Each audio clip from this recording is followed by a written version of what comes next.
Iyi si dutuye ifite ibihugu 10 bitunze intwaro kirimbuzi, aho biramutse bikoresheje izi ntwaro isi yose yahinduka umuyoga mu kanya gato. Mu mateka y'isi habayeho intambara ebyiri z'isi yose, iheruka yasojwe n'ikoreshwa ry'ibisasu bya kirimbuzi byatewe i Hiroshima ndetse ni Nagasaki mu gihugu cy'Ubuyapani, bikozwe n'ingabo za Leta Zunze Ubumwe za Amerika. Ahangaha dushatse twavuga ko intambara ya gatatu y'isi yose ubiramutse ibaye yaba ari nk'imeruka y'isi, kuko ibihugu byinshi kuri uyu mugabane byamaze kwigwizaho ingufu z'intwaro kirimbuzi bishobora kurimbura igice kinini ku isi, aho hari igice kimwe cyasigara ari ubutayu. Hari bimwe mu bihugu byigamba ko bifite intwaro kirimbuzi, ibindi byibitseho izi ntwaro mu ibanga, aho bidashaka kwerura isi ko bifite izo ntwaro kirimbuzi, mu gihe hari n'ibindi bikigerageza gutunga izo ntwaro kirimbuzi. Gusa hari ibihugu bidashidikanywaho ko bifite izi ntwaro kirimbuzi, ari nabyo tugiye kugarukaho uyu munsi.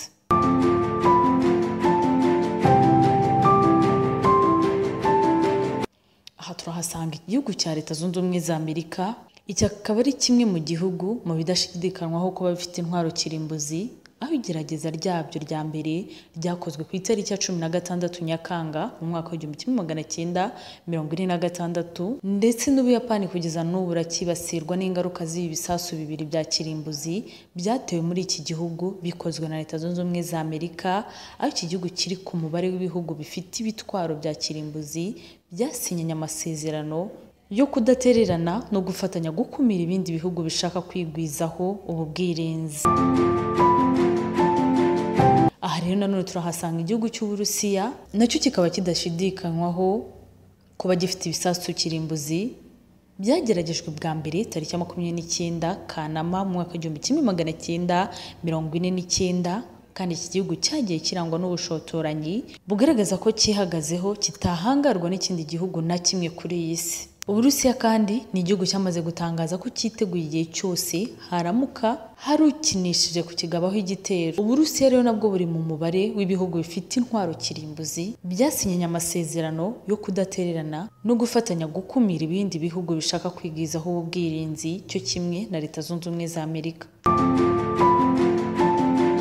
Aha nanone hari igihugu cy'Ubwongereza, nabwo mu buryo budashidikanywaho bwibitseho ibitwaro kirimbuzi bya rutura, ndetse byageragejwe bwa mbere tariki ya 3 Ukwakira mu mwaka wa 1952. Akaba ari kimwe mu bihugu bidakunda kugaragaza ubushotoranyi, ariko rero nanone iki gihugu gihora kiryamiye amajanja ku buryo nta kindi gihugu cyarota kikigabaho igitero. Ubwongereza rero buri mu mubare w'ibihugu bifite intwaro kirimbuzi byasinyanye amasezerano yo kudatererana no gufatanya gukumira ibindi bihugu bishaka kwigwizaho ubwirinzi. Ubufaransa rero nabwo bufite ibitwaro bya kirimbuzi, ndetse tariki ya 13 Gashyantare mu mwaka wa 1960 habayeho igikorwa cyo kubigerageza, aho iki gihugu cyo ku mugabane w'Uburayi ari kimwe mu bihugu usanga bitera inkunga ibindi bihugu biri mu ntambara, kandi nta n'uwapfa guhirahira atera iki gihugu cy'Ubufaransa kuko bizwiho ko kibitseho ibitwaro bya kirimbuzi. Ubufaransa rero nabwo buri mu mubare w'ibihugu bifite ibitwaro bya kirimbuzi byasinyanye amasezerano yo kudatererana no gufatanya gukumira ibindi bihugu bishaka kwigwizaho ubwirinzi. Aha rero turanahasanga Ubushinwa, akaba ari igihugu cya mbere muri Aziya gifite ibitwaro bya kirimbuzi byinshi. Nta n'umuntu wahangara iki gihugu, kandi uwagishotora wese aho barwanirana n'akatsi kahasigara. Ubushinwa rero bwagerageje bwa mbere ibitwaro kirimbuzi tariki ya 16 Ukwakira mu mwaka wa 1964, aho Ubushinwa buri mu mubare w'ibihugu bifite ibitwaro bya kirimbuzi nabyo byasinyanye amasezerano yo kudatererana ndetse no gufatanya gukumira ibindi bihugu bishaka kwigwizaho ubu bwirinzi. Ubuhinde rero nabwo bwagerageje intwaro zabyo za kirimbuzi tariki ya 18 Gicurasi mu mwaka wa 1974. Ntabwo bikunze kubaho ko Ubuhinde bushotora ibindi bihugu, ariko nta n'ikindi gihugu cyahangara Abahinde kuko bizwi mu buryo bweruye ko bibitseho ibi bitwaro bya rutura.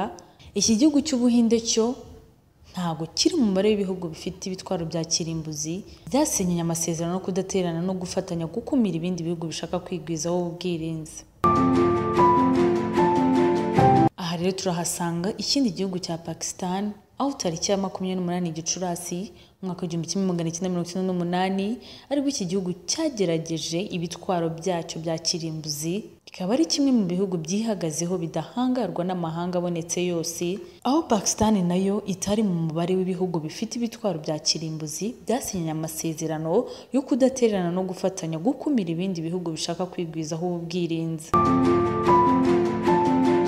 Ku mwanya wa 8 rero turahasanga Korea ya Ruguru, ikaba iri mu bihugu bizwiho ubushotoranyi no kwishongora cyane, aho Leta Zunze Ubumwe za Amerika na Korea y'Amajyepfo ari bimwe mu bihugu bidacana uwaka n'iki gihugu, ariko kuba ntacyo bagitwara nuko bazi neza ko gifite ibitwaro bya kirimbuzi, aho tariki ya 9 Ukwakira muri 2006 aribwo bakoze igerageza rya mbere ry'ibitwaro byabo bya kirimbuzi, aho Korea ya Ruguru nayo itari mu mubare w'ibihugu bifite intwaro kirimbuzi byasinye amasezerano yo kudatererana no gufatanya gukumira ibindi bihugu bishaka kwigwizaho ubwirinzi.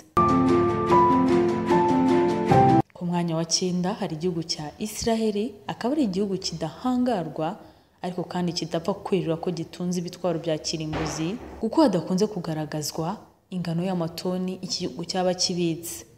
Hari abashakashatsi batandukanye ariko bagiye bagaragaza ko Israel ifite ingano nini cyane y'ibitwaro bya kirimbuzi bihishe mu mutamenwa, kuko badapfa kubyerura. Rero Israel nayo nibarizwa mu mubare w'ibihugu bifite ibitwaro bya kirimbuzi byasinye amasezerano yo kudaterana ndetse no gufatanya gukumira ibindi bihugu bishaka kwigwizaho ubwirinzi. Ku mwanya wa 10 rero ari nawo wa nyuma turahasanga Ububiligi, Ubudage, Ubutaliyani, Ubuholande ndetse na Turikiya. Ibihugu rero bikaba ari ibihugu bigize umuryango wa NATO byahawe intwaro kirimbuzi na Leta Zunze Ubumwe za Amerika.